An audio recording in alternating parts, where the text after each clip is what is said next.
My name is Vren Kothos. I served on a warship called the Ash Crown Reaches. I was part of a large fleet that traveled far from home to reach a system that humans simply called home.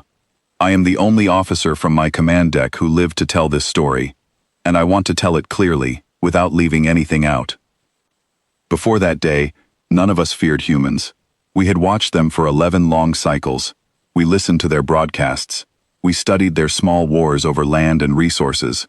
We saw them argue, laugh, and cry in ways that seemed strange to us. Our fleet officers had a name for them. They called humans the soft ones. It was a joke we all repeated, because it felt true. Humans seemed emotional, noisy, and easy to predict. We stopped telling that joke after Threshold Station. Our fleet arrived with 400 warships. We believed this number was more than enough.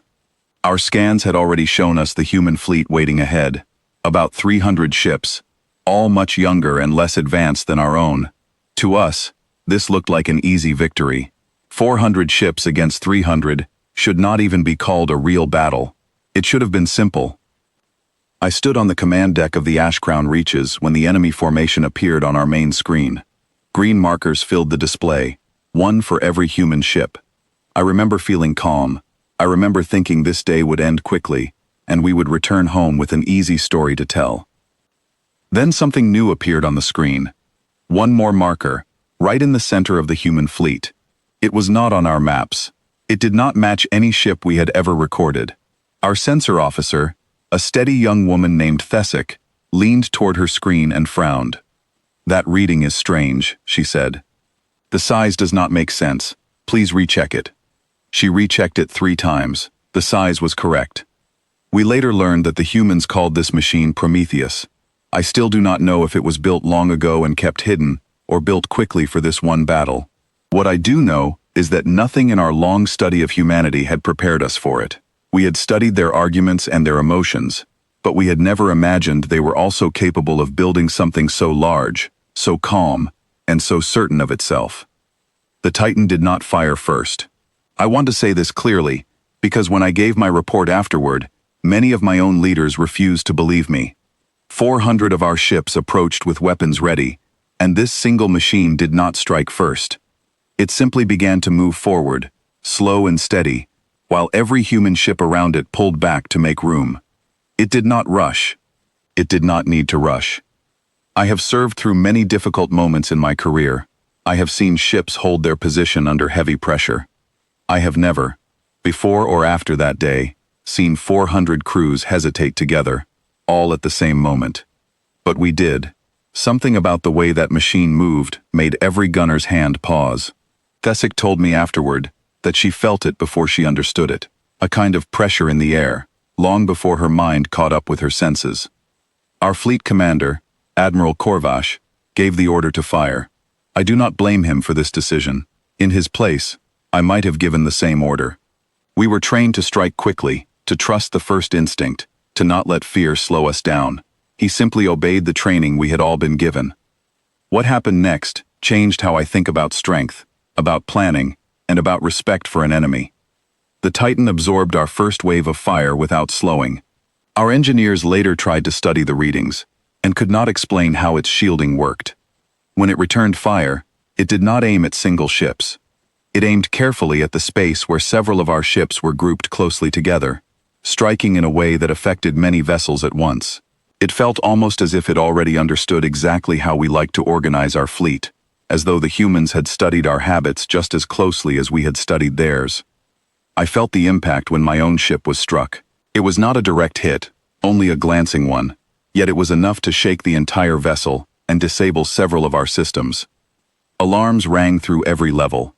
I held onto my chair and watched the lights flicker, and in that moment I understood, clearly and painfully, that we had misjudged this enemy completely.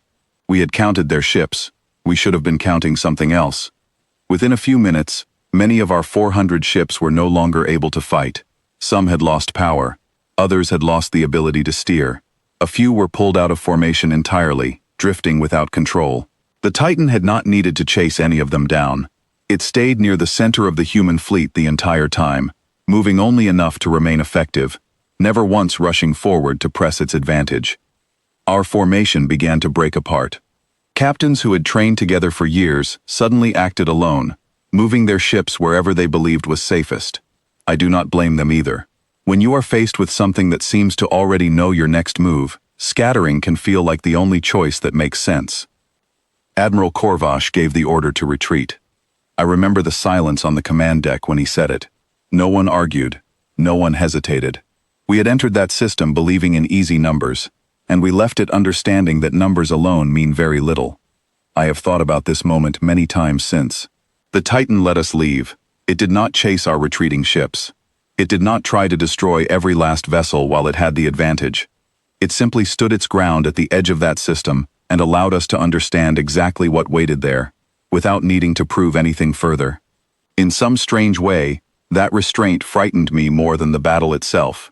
A weapon that holds back, even when it clearly does not need to, is far more unsettling than one that does not.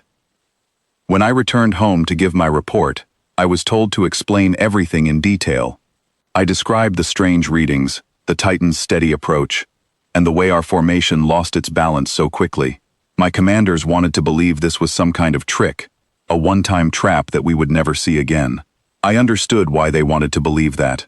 I wanted to believe it too, for a while. But I had been there.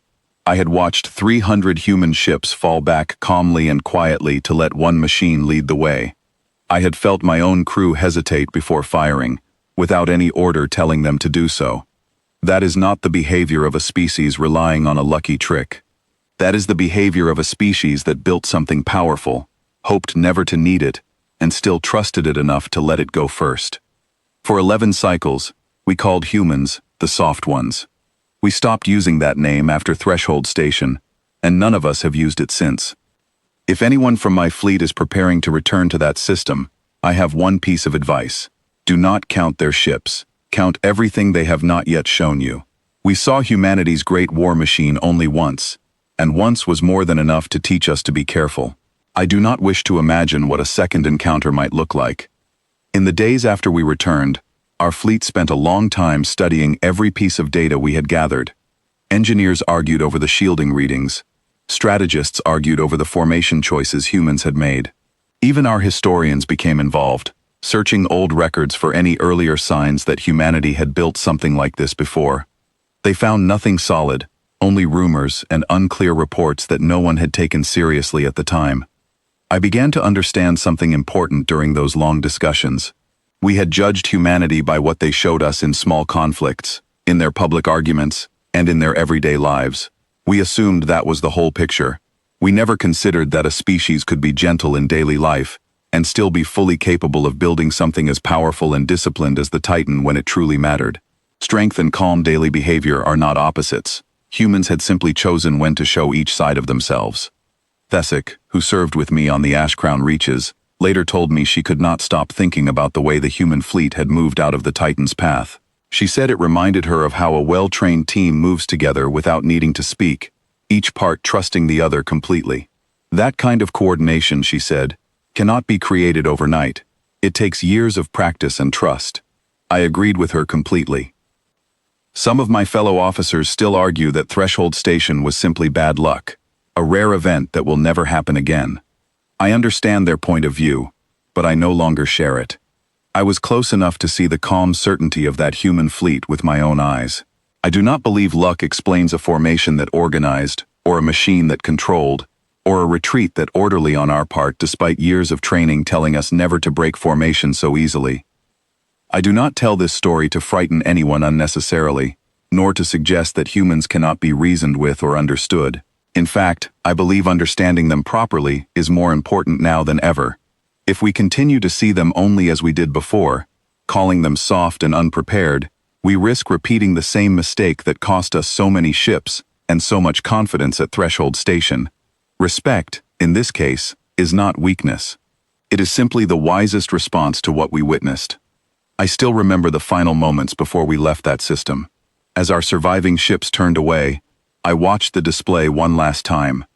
The Titan remained exactly where it had started, calm and steady, never moving to chase us, never needing to prove anything more than it already had. In that stillness, I felt something I had never expected to feel about an enemy.